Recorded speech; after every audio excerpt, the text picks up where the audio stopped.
Hey everybody, it's Adam. We're here at the Daggerfish shop, and we had a request from a couple people to demonstrate how to respool new line onto your hand reel. There's a couple reasons you might want to do this.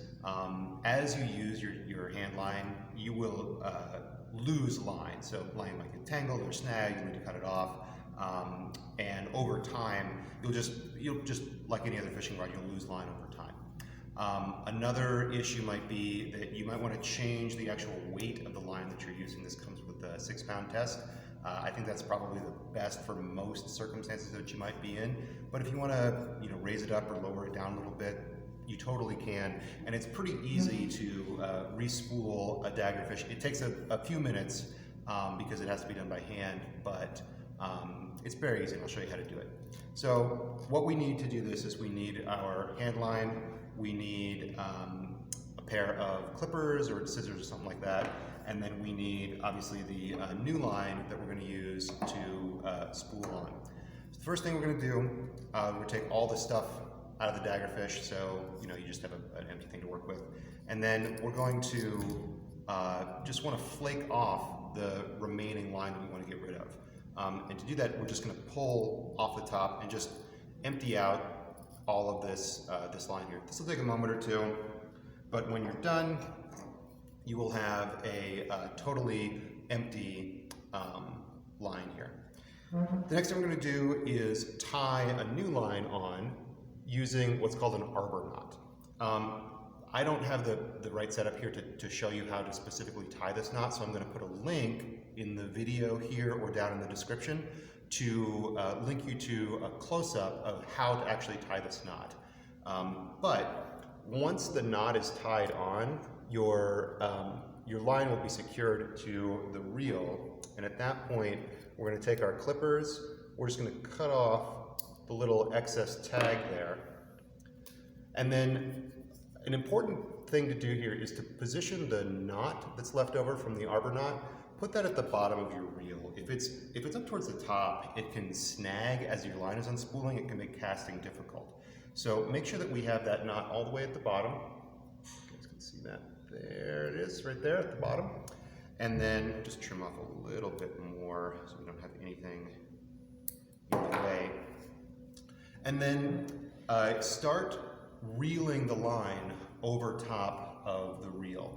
I like to do this the same way that I cast. So I cast with my right hand, and then I hold the daggerfish in my right hand, and I like to go over. But if you are left-handed, if you prefer a reverse reeling method, that's fine. You can just kind of start to spool this line on the same way that you would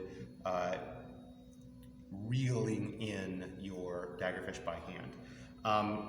A couple of things is to try your best to move up and down the line as you're reeling. And what can end up happening is you end up being in the middle and you get this kind of big bulk of line in the middle. It's not really an issue for casting typically, but it doesn't look as good and it's a little bit bulkier. So try to move up and down the reel as best you can. And usually what I'll do at this point is I will turn on TV and I'll just watch an episode of something and just sit there and slowly spool this line up as I'm being entertained doing something else. This will take a few minutes because there's no mechanical parts on the daggerfish.